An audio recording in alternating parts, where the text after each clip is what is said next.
লোকসভা ভোটের সময় হেলিকপ্টার করে এলেন, বাইপাসের পাশে নামলেন। একদিকে সুফিয়ান, আর একদিকে শামসুল। কি সুন্দর কাটিং, ভাষণ দিলেন, বললেন ভাটাংশুকে জিতাতে হবে। ভাটাংশু ৭৮,০০০ ভোটে হেরে গেল।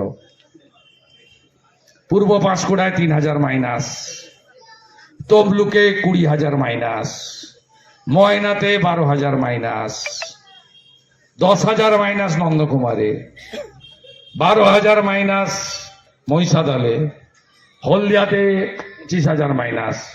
নন্দীগ্রামে আমাকে জিতিয়েছেন ২,০০০, অভিজিৎ গাঙ্গুলিকে জিতিয়েছেন ৮,২০০। আপনি ঘন ঘনে আসুন, হাটবারে হাটবারে আসুন। আপনি যত আসবেন তত ভোট বাড়বে।